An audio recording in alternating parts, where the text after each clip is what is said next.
didn't see where you usually sit over there. Okay, so everyone got that? All right. Okay, I wanted to make a remark because it came up in discussion on email, and I spent some time last night working this out. There's one of the exercises I set you last time is a little harder than I thought it was going to be. So, and in fact, it's a little harder than is implied in the book. So I'll have a look at it. So this is what we were doing. The scenario was, recall, we were showing that if F is an equivalence, so we say that if we have a quasi-inverse for F, if that's inhabited, right, if we have a quasi-inverse for F, then we also have one for AppF. That AppF is an equivalence. That is, its action on paths. And we ended up defining, let's see if I can find where I wrote that down. We ended up, well, let me just cut to the chase. So we ended up having to show, we wrote down, so the objective is, we said, well, AppF inverse is going to be defined to be app of F inverse, okay? And then we needed an alpha and we needed a beta, okay, which witness the fact that these are the appropriate inverses, okay? So that is the idea. And the particular one, so this one, we needed to show that for every Q, which is in F of, we have to have F of A equals F of A prime. Okay, so this would be in B. We ended up with that. We needed to end up showing that AppF of, and this is where the calculation I just referred to comes in, AppF inverse of Q and alpha of A prime, okay, is equal to Q. So we needed to show that. So we needed to find this, and we needed to find an analogous thing, which was here, pi p, if A is equal to A prime, okay, then we needed some analogous thing to go there, which I have written down somewhere else. Let me not try to derive it. Okay, so this one is a straightforward path induction. Okay, so this is proved by path induction, and you can verify that.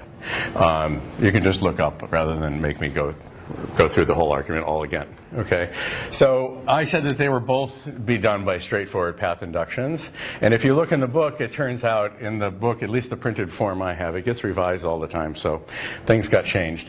But at one point, in the version I was working from, the beta was not even mentioned at all. Well, yeah, beta was not even mentioned at all, and so the problem is that, and then it was left implicit that it was somehow easy to do. So it's not so easy to do, okay, by simple path induction. And the reason is that just by beautiful coincidence, when I decided to do a different version of the theorem that characterizes the path structure and coproducts, right, that we did last time, where I introduced the family of types F, which had some definitional equations, it turns out that's just exactly the trick you need to do this right, with a twist. Okay, so I thought I would mention this to you. So the idea is, the problem is that if you're going to do a path induction on Q, what you're going to do is you're going to have some mode of F. Okay, and when you're finished with the path induction, what you're going to get is these things are going to be plugged in. F of A prime, and Q are going to be plugged in. That's what you will get. So you do your path induction, and then you'll end up with that, where F is the motive, whatever you choose your motive to be, right? That's the way it's going to look, because a path induction considers, you know, the endpoints of the path and the path itself, and proves something about them by reducing it to the case of sort of B, and REFL. Okay, that's what is going to happen there. So the problem you have is the thing you're going to want for your motive is going to be this equation. All right, this is going to be your F. This is going to be F of A prime, and Q, because here's your A prime, and those are two copies of Q. So that's your motive, basically, And so this is what you would want. I mean, what you want to show, right? So what we want to say is, let me not quite write it in that notation, but what we want to say is, this is what we want to show, all right? And it has parameters A prime, and Q. Let's put it that way. Okay, so we want to do that.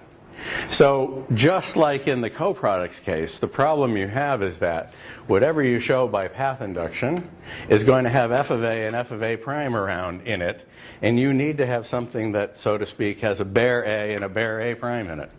Okay?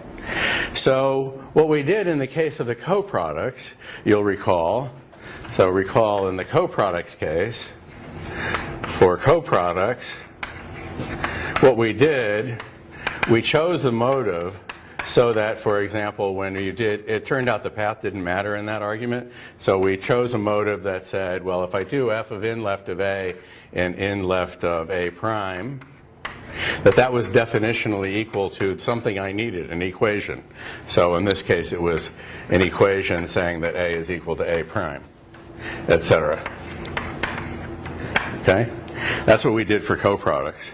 Now, so it's formally analogous. This is the thing we're trying, the thing we're trying to show is an equation, and in the coproducts that's what we were doing, and we defined an f such that when I plugged in my in left, because the endpoints were in lefts, when I plugged them in, I got rid of them by computation.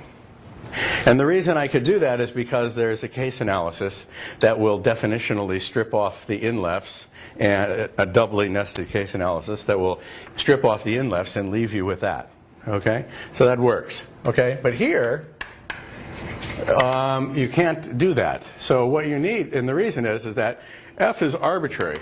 But we do know that it has a quasi-inverse. So what you need to do instead is you need to define it in such a way that f of A, right, which is what you're going to get going by there, f of A prime, and Q, we want that to be equal in the universe, okay, to, let's call it the right-hand side, this thing, okay, which is written like that, okay? So we want f such that it's like this. So rather than being a definitional equivalence, we want it to be a propositional equivalence in the universe U. Because, let us recall, that if you're transporting in the universe, you have the following property, is that you have the identity family is available to you. So if you take transport XX in a universe, this will take, so this is x colon U, all right?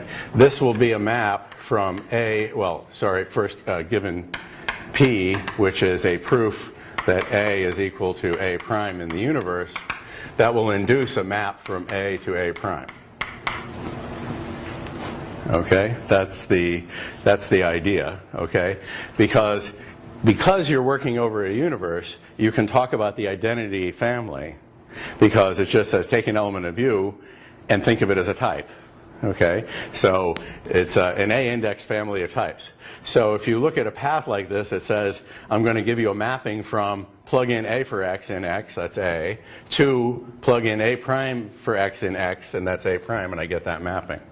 So therefore, right, you know that if M is in A, and you have a path that witnesses the equation of A equals A prime, then M is also in A prime. Well, not M, excuse me, but let's call it P lower star of M is in A prime. In other words, you can move it. Okay. And so if all you're caring about is that there is an inhabitant of this type, because the type in question here is going to be an equation, the fact that I start with a proof of some equation and then transport it, that's fine. I get the equation that I want.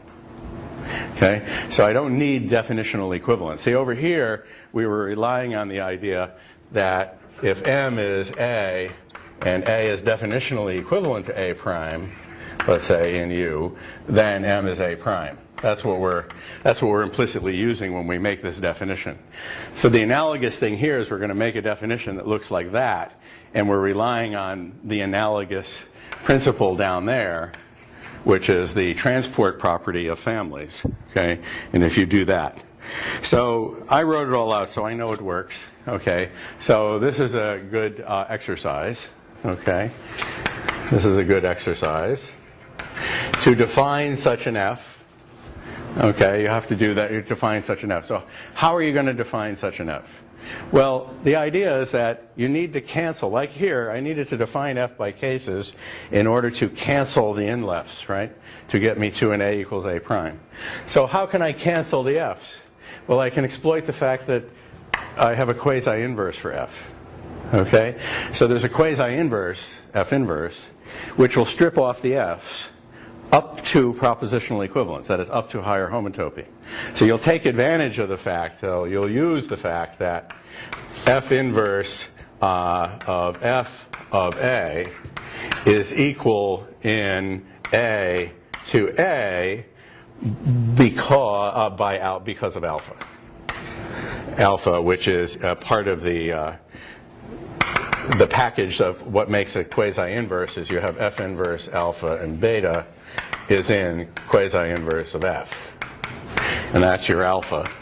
And a similar thing is going to happen. Well, that's all you're actually going to need. You don't need to know, I'm pretty sure you don't need to know for this argument, the other guy, that f of f inverse of b is b.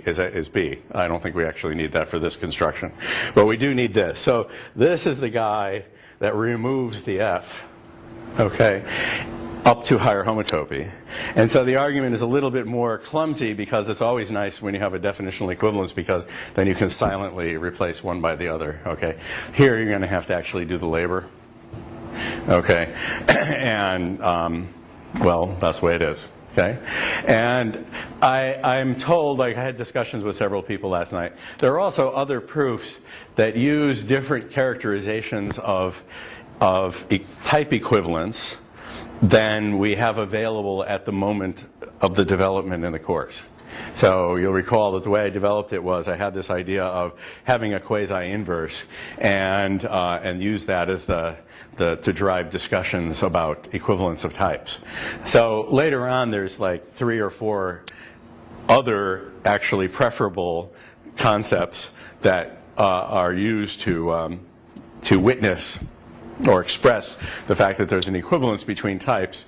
And if we had those on the table, then there's another argument that would work too. But I thought it was, you could say I lucked out. I don't know. You can characterize it how you wish. But it turns out the same trick that I devised for the coproducts case, which is not in the book, applies here as well with some modification.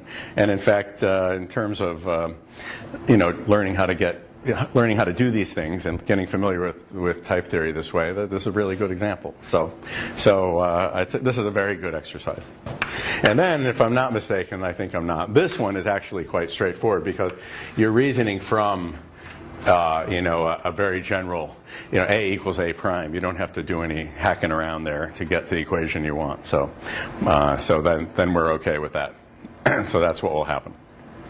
Okay, so I blithely said, oh, both of those are done by path induction, which is true. But this one is a little bit more complicated, so I thought I should give you a little bit more of a hint. Okay, so I spent half an hour last night writing all that out to make sure everything works. Okay. All right, so now we got to the very end last time. I left you hanging right at the moment that I was going to talk a little bit about the J operator. So if you don't mind, I'll try to find where I was in my notes. There I am. Okay. So the idea was this. So I can put it as justifying J. Okay, and recall the framework for the discussion was in ITT, J expresses an induction principle. And we still call it an induction principle, but it's pretty obviously expresses induction on, proofs of identity, of which there is exactly one.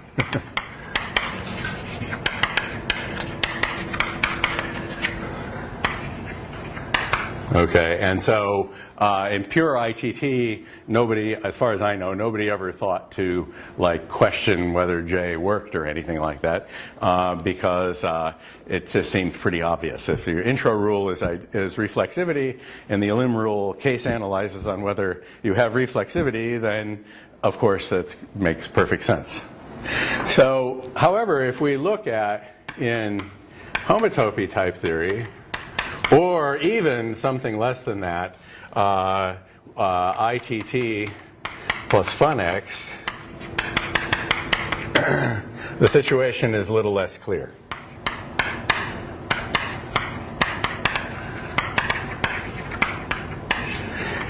Because from a computational point of view, we have J of whatever it is of refl of M and X dot Q is definitionally equal to M for XQ. So we retain that. That carries right over from ITT.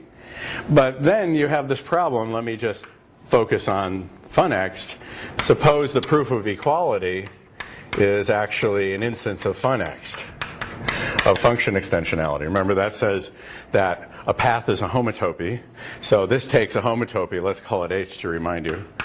So this takes a homotopy between F and G, and funx turns it into a path between F and G so that we can say that they're equal. Okay. That's the idea of it being, you know, the function extensionality axiom. So this is an axiom, and of course by now I've made myself very clear that I regard axioms with suspicion. So this is not an axiomatic theory, although in Hott is being treated as an axiomatic theory. But here's why I treat it with suspicion.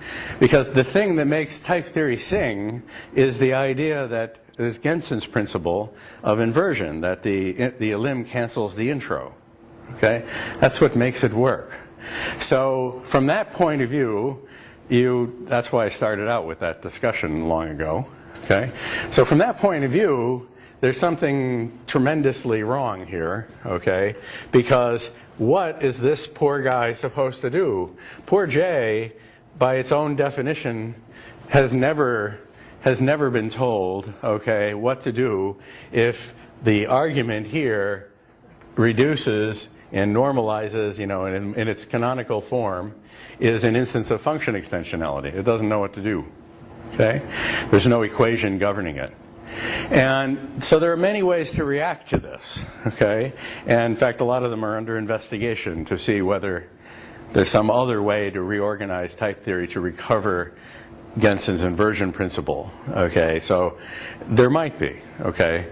But what I'm saying is right now, the situation with Hott is you retain J, and it has this one and only definitional equality, and then you start throwing in new paths. And so there are other ones, because now, you know, in for a nickel, in for a dollar. Well, if you're going to do that, you might as well do a bunch of other things. So you can apply the univalence axiom to an equivalence, okay?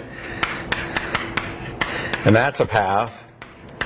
And what is that supposed to do? Well, an equivalence consists of, let us say, depending on how you define it, like 4 things, right?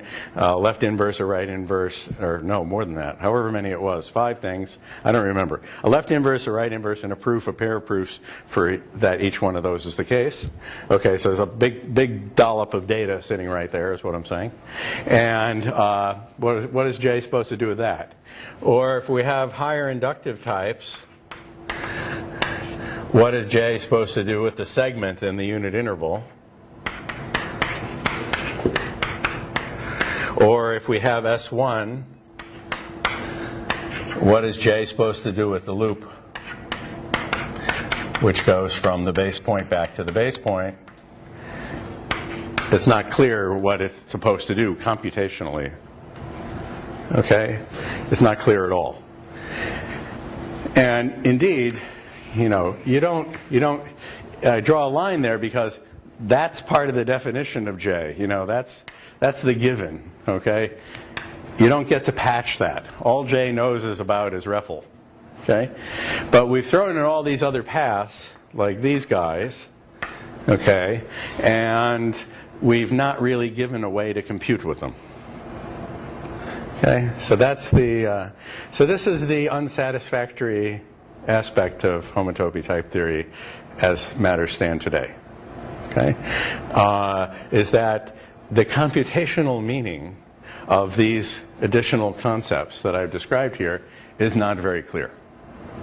Now, for function extensionality alone,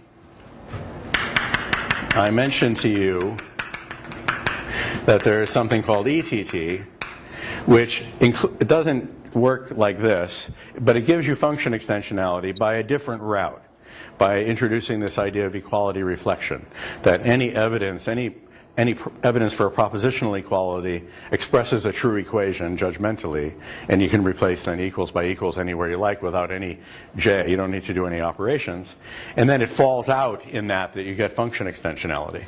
So in ETT, you get function extensionality for free, but the way you do that is you get rid of all the j business. You don't have j at all. So ETT gives function extensionality so that things behave like functions, okay, without special arrangement. In other words, it doesn't try to, there's something called OTT, observational type theory, which I'm not going to talk about here. Well, the only way I'll explain it is with special arrangement. Is the only way I can explain that right now without spending a lecture on it. So if you're interested, you can go look at that. There's a way to extend ITT purely and only with funnext. And I understand the motives, but I certainly was not very impressed myself personally with the way it works out. Okay? But ETT gives funnext without special arrangement. This works beautifully. And it has a very nice computational interpretation. So in both cases, you get a good computational interpretation. But it's done by different means. In other words, it doesn't look like definitional equality and reduction in the same way that it does in ITT. Okay? So they both get a computational interpretation by, I'll just say, by different means. Different from each other and different from ITT. Okay?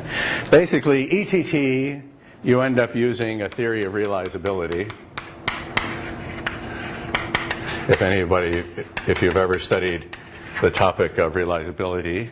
So basically, ETT is based on realizability. If you don't know what that is, then never mind, okay, because I don't have time to talk about that right now. And OTT is based on a kind of erasure kind of interpretation. There's a way of arguing, giving a computational meaning by observing that the function extensionality in some sense doesn't really introduce anything new.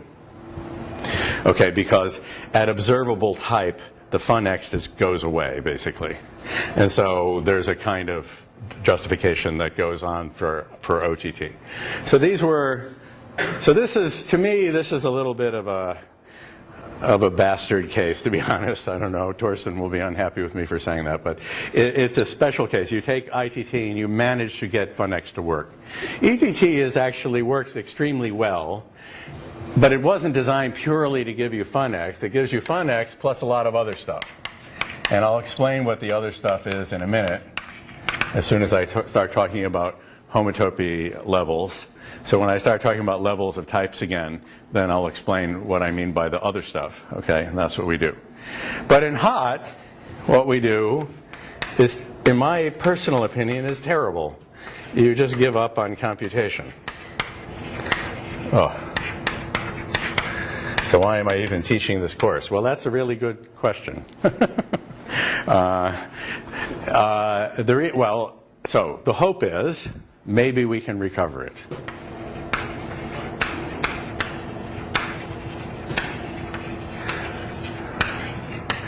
So, and that's ongoing work. There's a bunch of ongoing work in many different directions of more or less levels of sophistication to try to recover some computational interpretation. So when I say give up on computation, what you do is you say you justify the theory by interpretation into classical math, classical ZF, using a notion called simplicial sets. which is a sort of combinatorial way of looking at spaces. Okay, and let's not worry about what that is exactly. Okay? All right. So this is, to me, this is my, this is where I put my spin on it. Some of my collaborators consider this to be absolutely perfectly reasonable and have no problems with it whatsoever. And I understand that because they're not me. They have different objectives and different perspective on things. Okay, but for myself, I'm a computer scientist. So giving up on computation to me is terrible. It makes me want to cry. Okay, this is like not, for me, type theory is the master theory of computation. So the situation we have right now, so is we give up on computation. So we don't know yet good ways to say, well, maybe we won't get definitional equivalency depending on what we mean by recovering a computational interpretation. But in some sense, eventually, somehow, and there are many somehows, this piece of code, this has to be thought of as a piece of code, and it has to run. Maybe the running isn't by some definitional equivalence, or maybe it is, we don't know yet, okay? But there has to be some idea that this is a program and it runs, and what does it do, okay? Now, it's not utterly implausible because if you look at univalence, the package which is in an equivalence is it gives you the transport maps F and G, which go back and forth. And so you can imagine that the way you run this roughly is when you see univalence, you extract the F and the G that you need and you move things as necessary. So there's reason, I mean, that's maybe a little sketchy, but that's okay. I'm not trying to really push on this idea in full detail yet, okay? But I guess I just want to give you a feeling that it's not completely implausible, okay, that you could give a computational meaning to these things. In fact, the whole idea of working in some kind of simplicial sets or things of this nature is that they're combinatorial. They're very good subjects for computation. So you're manipulating triangles and edges and faces and vertices. Okay, you have these combinatorial objects, tetrahedrons, that are the kind of thing that we would know how to compute with, you see? So it's not so far out there. See, when you're working at this level of abstraction, when you're working with this kind of, as I mentioned, the synthetic homotopy theory, that the idea that the objects that we're justifying it are really good finitary combinatorial objects that one could imagine handling in a computer, handling computationally in a straightforward way. And so that's what gives some hope that this could work, okay? And so the work that's going on is to do with trying to understand what would it mean to run these things as programs. And if we succeed, then we will have extended the reach of computation to these higher dimensional objects like the 17 sphere or the 4 torus or something will become domains and codomains of mappings that we can compute. And that would be kind of cool. That's like a new thing, right? And so I think that's what motivates me to be interested in this, okay, why I'm looking at it. Okay, but yes? I know you don't want to dwell on it too much, but with a simplicial set, what is that justification? Does that ever get tied back into like constructing simplicial complexes out of these simplicial sets? Does it ever? It's really hard for me. Does it ever tie back to actually constructing like these simplicial complexes with these sets, or how much of the combinatorial structure is constructive? Yeah. Oh yeah, well that's one of the lines of attack. Okay. So one of the lines of attack that's going on right now is to, one version is to reproduce the theory of CAN complexes inside of a constructive type theory, in particular ITT itself. So one strategy is you say, ITT is my bedrock theory of computation. Let's see if we can redo the model of simplicial sets within ITT so that we interpret hot down into ITT and then can run programs that way. We compile them. So the problem that you run into there are problems with function extensionality, because ITT doesn't have it, and the decidability of degeneracy. So what ends up happening is you need to be able to case analyze in the typical arguments that build a model in a CAN complex of whether or not a triangle is degenerate. There's a case analysis. Well, if it's degenerate, it's this. If it's not degenerate, it's something else. Okay? And the problem is degeneracy, if you think of, you can interpret these as the standard simplices, in like, on the plane or something, like in triangles on the plane. That's not a decidable relation. You can't computationally determine whether a triangle is merely really squat or is actually degenerate. There's no way to figure that out computationally. You see what I mean? And so the idea then is to try to constructivize CAN complexes. And now recently I've heard, and I haven't understood it yet, that I've heard rumors that it's actually easier to use, instead of simplices, to use cubes. So using cubical sets. And I am not certain myself, because that's just my personal present state of knowledge. I don't understand why that is, that cubical sets are somehow easier than triangular sets, simplicial sets, and there I can't tell you. But I've heard rumors that people are doing that. So that's a direction that people are going. There are other directions, okay, to do this, but that's one. And there have been partial results, and the partial results are partial. There are certain things that they don't really cover, and it's also not clear at the end of the day, given where we are now, what it means to run that as a program, even once you do those partial results. So it's all a bit murky right now, not totally clear. So it's a pity that this is that the usual interpretations rely on classical reasoning in a very definite way. Okay, so that's the situation. So I want to tell you. So since we can't get a direct computational, we don't have a direct computational understanding of J, I should at least give you some plausibility argument as to why it nevertheless makes sense to have a J that case analyzes on reflexivity and yet is somehow or other not totally hosed by the fact that there are paths that are not reflexivities. At first sight, that seems impossible. I mean, at first sight, the theory seems broken. When somebody starts coming along and throws in new paths, that is, new elements of an identity type, and leaves the elim form alone, you think they're nuts. It's like taking the natural numbers and throwing in another one that nobody ever saw before and expecting the recursor to continue to work properly. Okay, well, obviously that isn't going anywhere. Okay, so somehow how does it work out that you can do this with the identity type? Well, I'll give it my best shot. Okay? In a certain sense, the answer is J doesn't do the work, but the motive does. So what happens is there's a motive that I didn't bother writing down every time. Call it F or something. What did I call it here? To try to be consistent.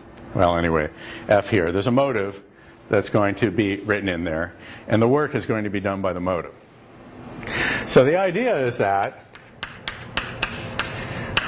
is that what we have is, in the scenario that we discussed last time, and if you don't mind, I'm going to look at my notes to remind ourselves, right? So we have a proof. Let me get my notation right. So we have a proof Q, and I'm going to stick the notation. So it's called C with X, X, refl A of X.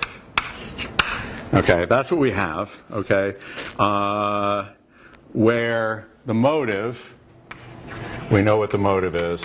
X is in A, Y is in A, Z is in a path, X equals A, Y, and C in that condition is a type. Okay, so we know that. So this is what we have. All right, so that's the idea of the thing. And what we're trying to show is, all right, that somehow we're saying, from this alone, I'm going to get an element of C, and then let me be this, M and P, where M and N are in A, and P is a path between them. And the witness, as I've mentioned, is J with X, Y, Z, C. That's my F over there on the left-hand board, with P and X dot Q. So if you just look at it from the point of view of just logic, like trying to look at inhabitation I'm trying to say that this fact, holding generically in X, is sufficient for this fact for a particular choice of X, Y, and Z. Okay, M, N, and P. But this is enough for that. Okay, that's what the J rule is saying, right? The J rule is saying this generically is sufficient for any particular instance you like. So, as I've motivated in my discussion so far, at first glance it doesn't look right because, well, what if P turns out to be univalence applied to something and it isn't REFL, so how the hell is that supposed to work, okay? So I'll show you, okay? All right, so this is the idea. So we know in particular, okay, if I instantiate the premise, so this is the thing I have. Okay, if I instantiate the premise with M, then I know I have the following thing. I have M for X, Q, is a proof of M, M, and REFL of M. Just by the virtue, by a zero cell. The thing to remember, and now this is the secret to all of this is, Q depends functorially on X. Okay? Not only is this a collection of, in a conventional interpretation of quantification, this is a disparate series of facts, one for each choice of A. You have Q of M prime, Q of M double prime, Q of M triple prime, for, so to speak, utterly unrelated reasons. The fact that it holds generically in X in conventional logic just means a bunch of individual facts hold for every choice of X. But in homotopy type theory, it's different because the logic is integrated with the computation, well, not the computation, but the logic is integrated with the whole structure of types and maps, okay, are all completely integrated. So that's props types.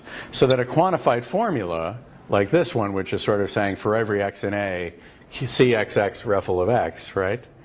Think of that as a quantified formula. That quantifier is itself witnessed not by a bunch of disparate facts, but by a bunch of connected facts, that there is a continuous dependency of Q on X. In particular, if I move the point X from M to N, then Q is required to move along that path as well and give me another relevant fact. So that's what's coming up. Okay, so what I'm going to do that. So we know that Q respects paths in A. And so we can say if P, well, P, we have P, I don't have to have if. Because P, where did it go? Here, using this. Then we also know, well, sometimes people will write it as, this is this is a nasty notation. You don't want to do that. But if I plug in P for X and Q, so that's really the dependent application of X dot Q, lambda X dot Q, applied to P. Remember, we talked about dependent application. But sometimes in an abusive way, like in category theory, people do that. They will, if you have a functor F, you will apply it to a zero cell, and you will also apply it to a map. Okay? And it's fine. Everyone gets used to that. That's no problem. Technically, this should be F0, and that should be F1 or something like that. Okay? So here we have, so the analogous thing here would be to abusively write P for X and Q. But the problem, the reason it's really abusive here is that when I write X and F, those are things of a different class. One is a map, one is an object. You know which one is which. These are both elements of a type. So I don't recommend doing this, okay? But that's what it means. Plug P for X and Q, which is the dependent application of the family to P. So what do we know about that? Well, we can use the path over notation. What that does is it correlates, okay? It says that M for XQ is equal to, and I'm going to decorate that because this equality doesn't really make much sense until I decorate it, M prime for XQ. Because P, I called it M and N, so let's write it as N. I wonder which thing I most consistently, so if you don't mind, I'm going to make that M prime so that I don't get too confused with myself up here. Okay, so that will work out a little nicer for me. Okay, so we'll do it like that. Okay, so let me call that M, the other endpoint M prime, sorry, because that's what I did here. So, okay, so the idea is that if I have a path from M to M prime, then the action of Q will say, well, if you give me equal arguments, that's what this is saying, give me equal arguments to Q. So this is the continuity that we sometimes loosely speak of it as continuity. If you give me things that are, well, nearness or whatever means that there's a path between them. So if you give me things that are near each other, they're equal to each other, there's a path between them, then I can deform Q and obtain a path between its results. It's not allowed to disparately do one thing with M and another completely crazy thing with M prime, where the result with M and the result with M prime have nothing to do with each other. It's required to keep them glued together. So that's this equation. But to express that equation, this side and this side have different types. So it's really a path over. Okay? And it's a path over in the family, I'll just write it C blank blank Ruffle of blank. Okay, so I can take this generic family C and I can specialize that to Ruffle, X Ruffle of X. That's what I'm doing here. So think of that as Z dot C Z Z Ruffle of Z, just so you can see what's happening here. Okay, so that's the family in question. That's a path over. So in other words, you remember we had that picture. Right? So we have a path down here, P. We have the fiber over the left point, the fiber over the right point. And what we're doing is we're saying this point and this point are equal, well, pseudo-equal. Okay? They're equal over P. Okay? Or another way of saying it is they are correlated to one another by P. Okay, that's the way to say it. Which officially what that means is it has the type transport the left-hand side. I could also do it the other way, but what it really means is send this over here by transport and then say that these things are equal. That's what equals over P means. So I transport M for XQ, and then I say it's equal, and I'll fill in the type in a minute, to M prime for XQ. That's the meaning, okay? All right, and this is where this is at C of M prime, and Ruffle of M prime. That's where that's taking place. Kind of a pity. It would have been nicer if we consistently wrote the type of inequality as a superscript so that I had room for dropping in the P when I wanted to use it, but unfortunately we have two competing notational conventions in the book, and I'm sorry for that. Okay, but it would have been nice if I always wrote it above the line. But anyway, there we are. Okay, so this just means that. Okay, so we have that. So we can write it like this. So move the guy over, and then there's a path between them. So that's what DApp gives us, or P for XQ gives us. So we've got that. Okay, so good. So now that is we are. Okay. Okay, so that's good, good, good. Yes, we have that. Okay, good. Okay, oh, and notice, by the way, the thing I didn't remark, and I can write here, and similarly for M prime. Just in case you're wondering, why is that of this type? Why is the right-hand side of this type? Because by the same reasoning here, M prime goes in. It's C, M prime, Ruffle of M prime. So that makes sense. Okay, so now that's the good point. That's where we are. Okay. So now let me scroll over here.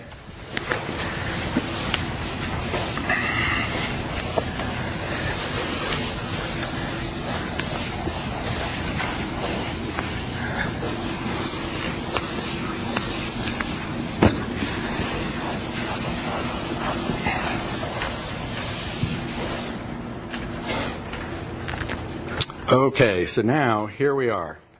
Okay, so what did I tell us? So what I told us is the two things, so we have this generic fact.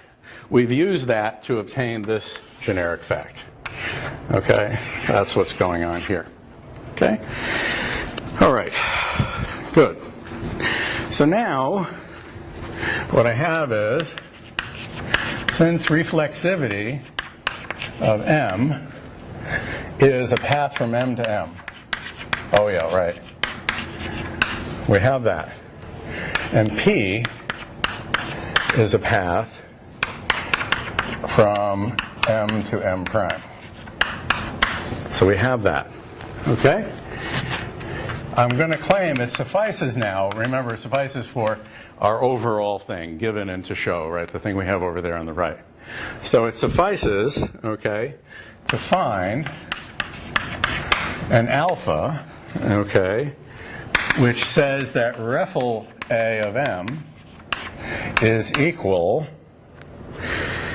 over this path, Reffel A of M and P, in IDA blank blank to P. Okay? Which is to say that if I take the action of this path, pair here, lower star, apply that to Reffel of M, I want that to be equal to P. Well, why is that sufficient? Because, you see, I have CMM Reffel of M. I've got that. And I want MM prime P. So what I can do is I can use the transport property of C. I can make the homotopy lifting property, right? If I can relate MM, I have a path here, M to M, that's Reffel. I have a path here, which is P. If I can find a path here, which is alpha, then that triple, Reffel, P, alpha, star, does the job. Because what it does is it takes this guy to here, so this guy to here. So what I'm doing is I'm using the fact that the product, if I think of C as depending on, a sigma type, sigma x in A, sigma y in A, identity A, x, y, okay? So if I think of C as acting on that product, that sum, that sigma, okay?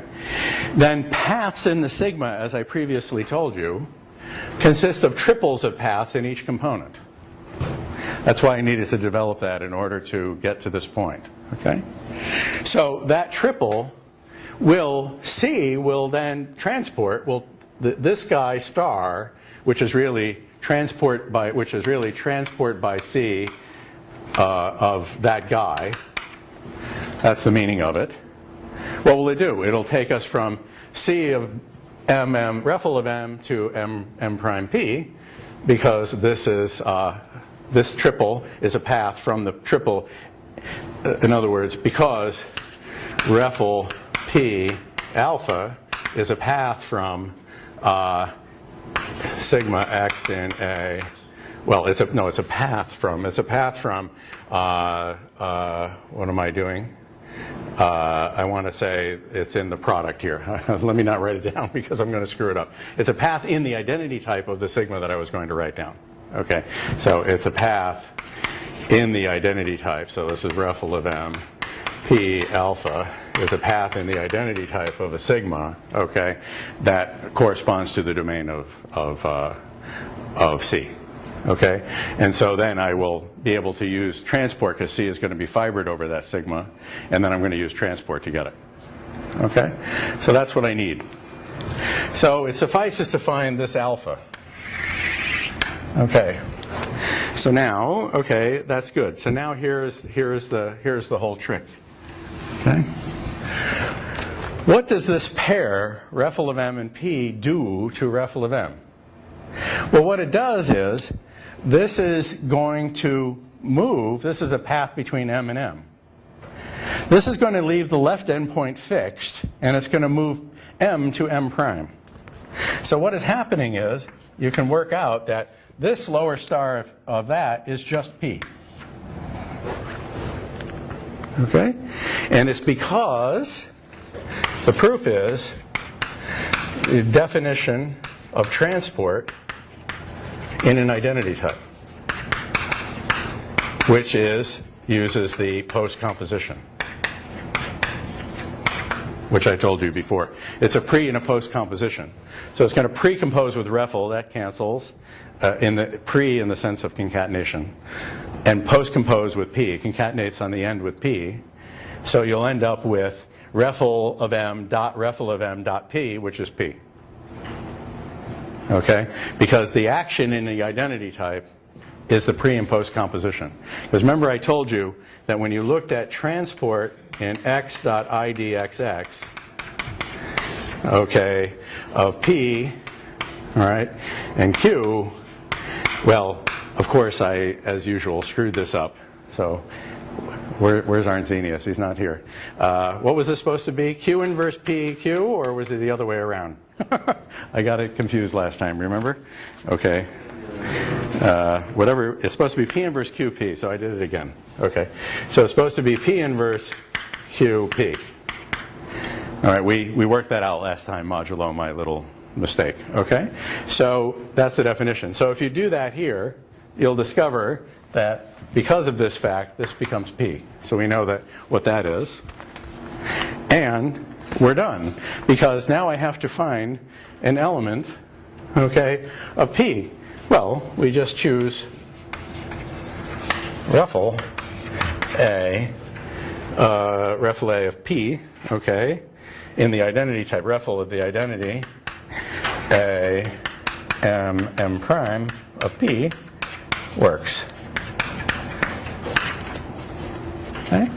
Because I know that P is equal to P by virtue of REFL, and then I can just use the properties of this to get to here. Those are definitionally the same. In fact, I'm pretty sure this is a definitional equivalence. Well, if it isn't a definitional equivalence, it's a propositional equivalence, and then in that case I can move it. Okay? So I just need reflexivity, and I'm done. Okay? And that's what we have. For the first type, do you give for alpha there? So the diagram we have, one moment. So the diagram we have is M equals M. We want, and we have M equal, this is P, M prime, this is REFL. Okay, and then what we do is we fill in, I'll give it a direction. That's REFL of M inverse, you could say. And this giving this in a direction will be P. And this so these are equations. So this is equal to that, trivially. REFL followed by P is REFL followed by P. So this diagram commutes. Okay, yes? So in the first type, you give for alpha. In the first what? The type you give for alpha. Yeah. The first one. Is it like x dot IDA of first x comma second x? Maybe it is. I just wrote, unfortunately in my notes, I just wrote IDA blank blank because at the moment I wrote it, that seemed obvious. So figure out what that's supposed to be, note takers. Okay, but that's the idea of it. Okay. You know how it is. I just scribble these things down and convince myself at the moment. I don't always remember what I was thinking. Yeah, sounds right. Okay. It's hard when I'm standing up here, believe me. Okay. All right, so the idea is that that diagram commutes and we're done. So if you're like me, you'll find this rather unsatisfying, okay? But the only way I know how to say it is that C does the work.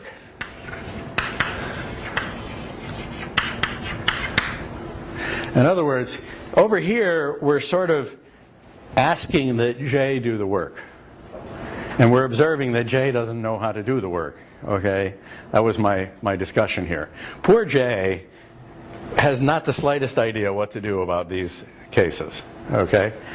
And so if you're thinking that J is going to do the work, which is basically coming down to thinking of it as an induction principle given by Genson's inversion, okay, then you're completely puzzled. But the way out is that the identity type is a very special type. Because you could ask yourself, well, if this crazy thing works, how come I can't just throw in a new natural number called -1 and expect the recursor to work? Well, the reason is that the identity type occupies a special position in type theory. See, if I have a type theory, you can give or take me the natural numbers. I don't give a damn. Nobody cares less. Whether you include the natural numbers or you exclude the natural numbers, it doesn't affect anyone. When you include the identity type, you're affecting everyone. And the reason is the identity, the equality, is that which everything in sight respects. You see?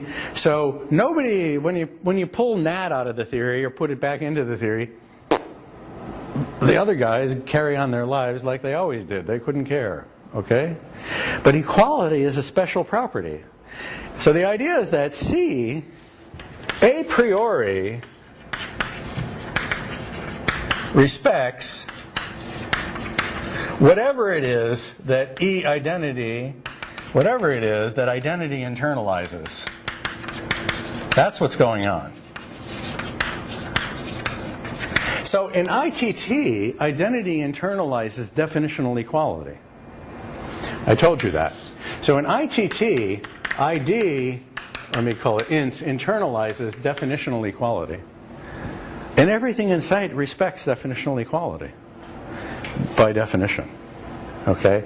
I define definitional equality to be the least congruence containing all the betas. Okay? So everybody respects that. So I can internalize it as the identity type, and for sure, all families respect it, and there's no problem. That's what's really going on. Okay? So what's happening in HOT is, you say, okay, in HOT what we're doing is we're saying ID internalizes homotopy equivalence.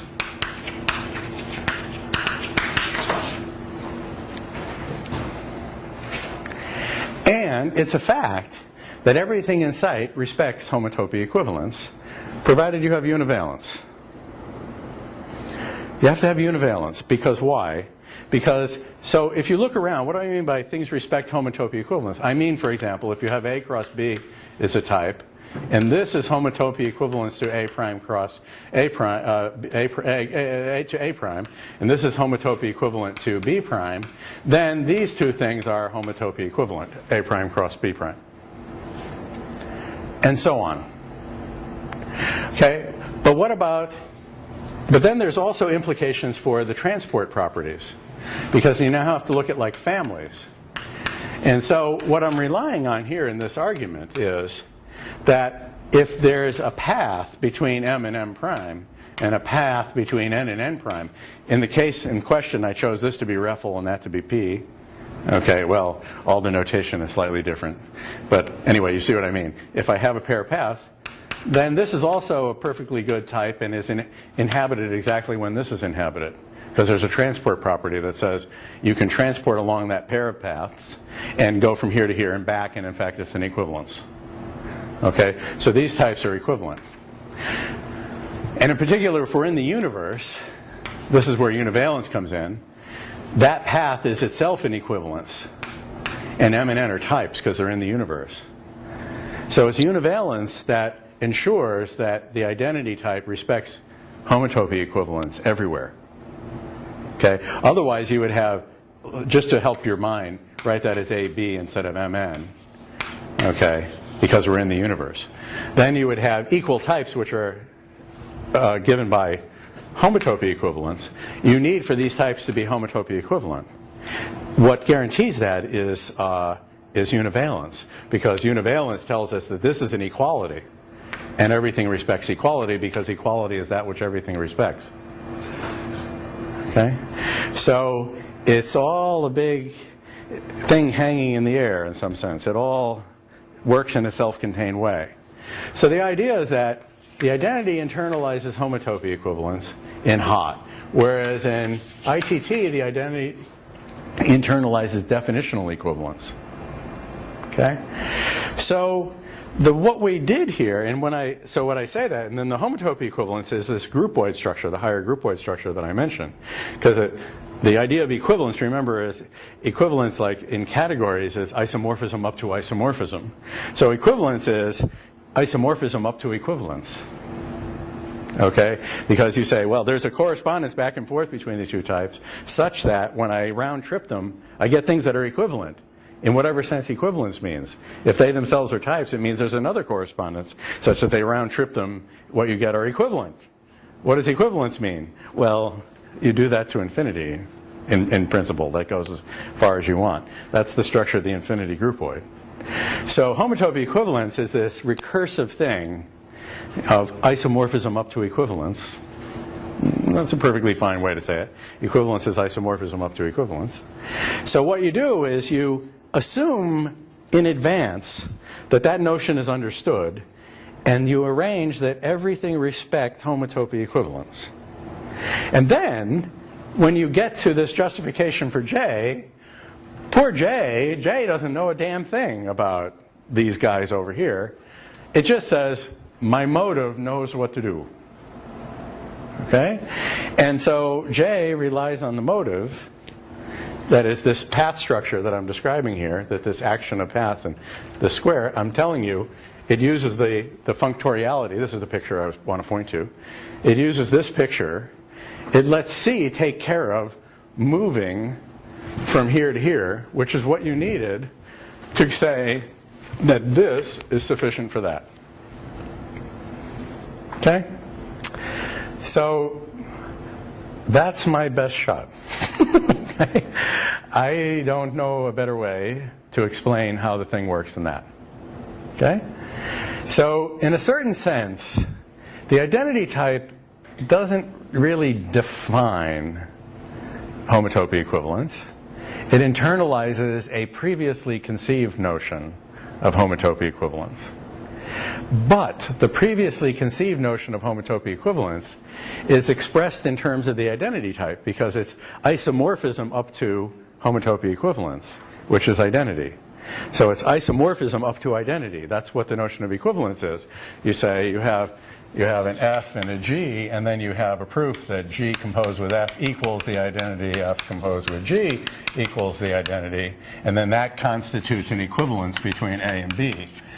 This is A to B and B to A. So this is your isomorphism up to further equivalences. Because what equals means changes according to the type.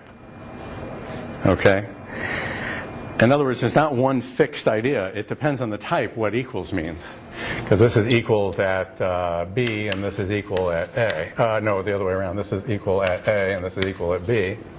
Okay, and those are different. And what the identity means at A is different from what the identity means at B. Because the identity at a universe, for example, is a pair of identities.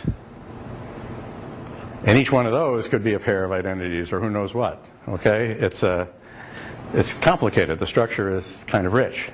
Okay, so there's a sense in which, it's not the identity type that's doing the work. The identity type is the goal hanger. The identity type waits till the ball is right in front of the goal and kicks it in and then does a Pele, okay? Because everybody else has done the work. The team has done the work, okay? The team is the fact that everything in sight already respects homotopy equivalence. So the team has brought it all the way to the goal line, then J just kicks it in. Okay? That's the way I think about it at the moment.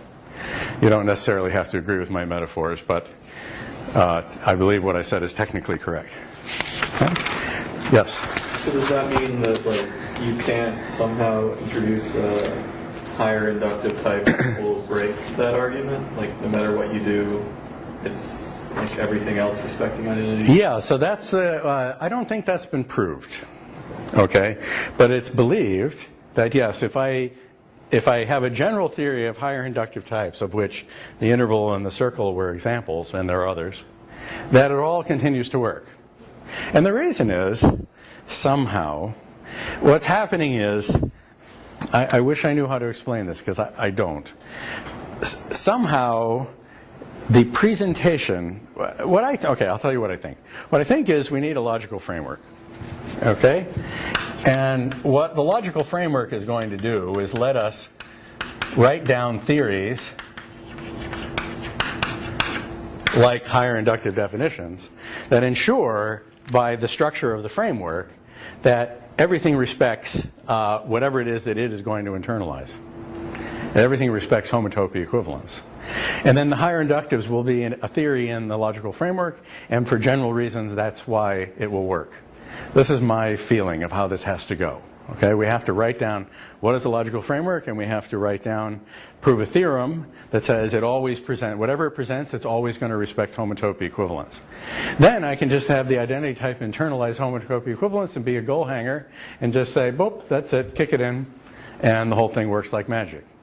Okay, so to me, this is where the work has to happen to ensure that any C you write down must in fact respect, okay, logical, because the idea would be, yeah, so that's the idea.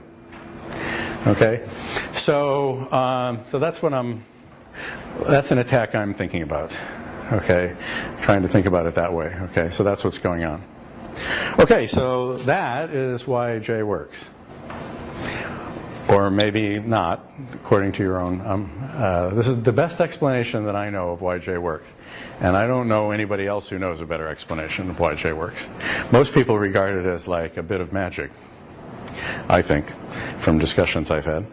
So it's just like, so the reason I gather, the reason the homotopy theorists are interested in this is that this J thing introduced a new tool in the toolbox. It's a new way to think about the structure, okay, of homotopy types. And it's excited a lot of people because it really is a new thing. So it's the new toy, and it's currently justified. So from the point of view of the overwhelming majority of mathematicians in the world, this is a perfectly good justification.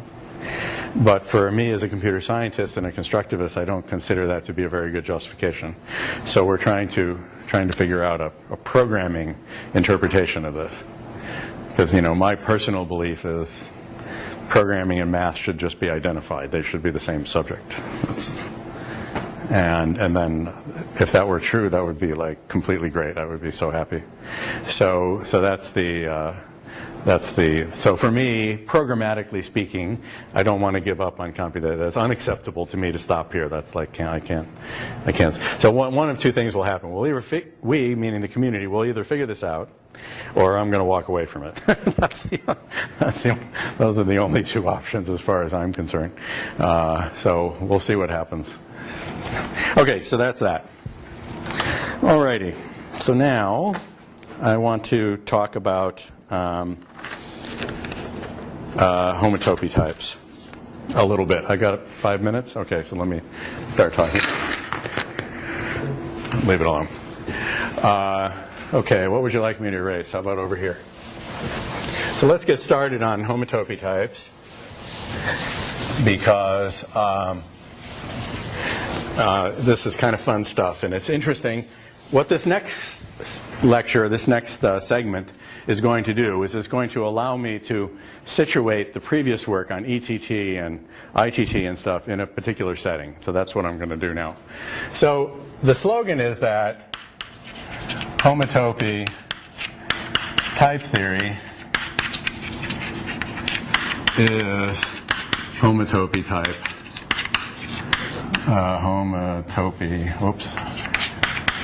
Type theory. That's the slogan.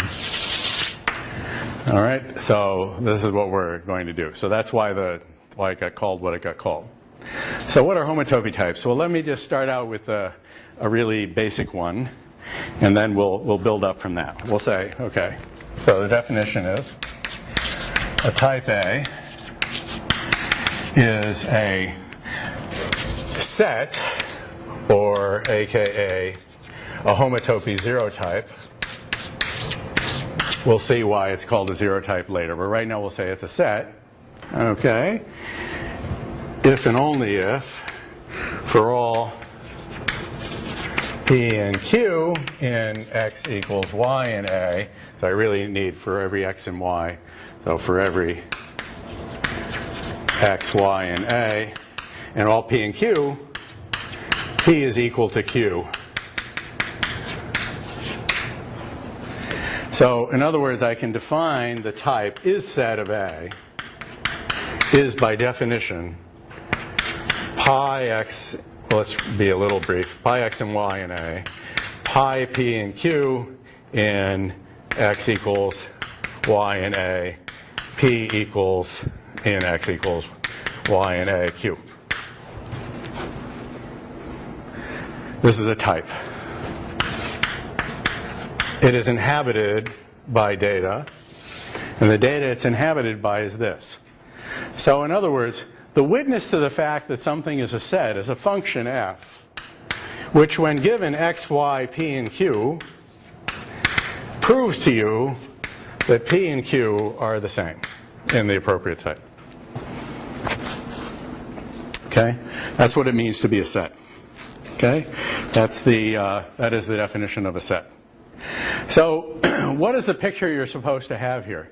The picture you're supposed to have here is that it's a discrete groupoid up to higher homotopy. So the pictures now, the pictures can always be deceiving, and they're deceiving here in a certain way as well. The picture I want to draw is this. You have all these elements of A here, and what it's saying is the only paths are the reflexivities. That it's discrete. Okay? That is, there are no, if you think of it as a category, a groupoid is a priori, it's a category. So it's a discrete category. There are no maps other than the self maps, the ones that are required. Okay? But here's the problem. The problem is the picture implies that, for lack of a better way to say it, that physically there are only these maps, but that's not true. It means there are only these reflexivities up to higher homotopy. That is, any other loops you might have are homotopic to the reflexivity. So that's hard to draw, okay? Because it's an issue between strictness and weakness. All the conditions we're expressing here when we say, you know, these are equal, what I mean is, in another terminological framework, they're weakly equal. There is a homotopy that relates P to Q, so they're equal from the point of view of the identity type. But they don't have to be, I don't know what else to say, literally the same. I find myself tripping over my tongue. Okay, I never know what to say here, okay? Because maybe there's a way of saying it and I just don't know it. But so there can be other loops, but they're homotopic to the reflexivity. So I will depict it, okay, like that, okay? So for example, and we're going to pick this up next time, I can prove that the natural numbers form a set. You would hope so. Okay? But my point is it's a proof. You have to prove this. It's not like given. Unlike conventional set theory, which axiomatizes that the natural numbers form a set, here I'm proving that the natural numbers form a set. And why do I have to prove it? Because I have to prove that the nats look like this, that are discrete. And then what I'm going to do is I'm going to show you that the sets are closed under all the other type-forming operations. In other words, the homotopy sets, the zero types, form a self-contained expressive type theory, which is ETT. That's what I'm going to get to, okay? So I'm going to explain that a little bit because it has to do with strictness, but I'll get around to that. Okay, but the idea is that the sets will be closed under pi, sigma, identity, plus, cross, 0, 1, all the things we've covered so far. So in other words, you can form a type theory in which every type is a set. That's what I'm going to show next time. Okay? And indeed, historically, until the last couple of years, all type theories that are out there are set theories, in the sense that every type that they can define is a set. And I'll make a remark about that because about universes, okay? Universes in New Pearl and universes in Coq and so on. I'll explain something about universes because in ITT or, you know, New Pearl, the universes in self form a set, okay? So I'll come back to that. And then I'm going to introduce the idea of being a proposition, which says that any two proofs are equal.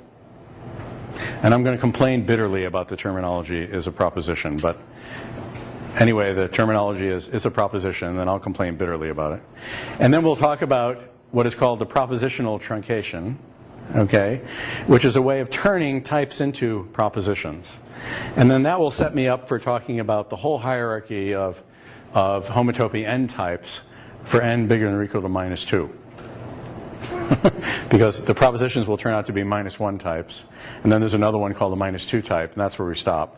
Or you could say that's where we start. And then we go to infinity starting from -2. And the reason for that is to make pre-existing notational conventions line up. That's all. Okay. So our numbers start at -2. Okay. So we're used to that now. So that's what will happen. Okay. So that's where we're going next time.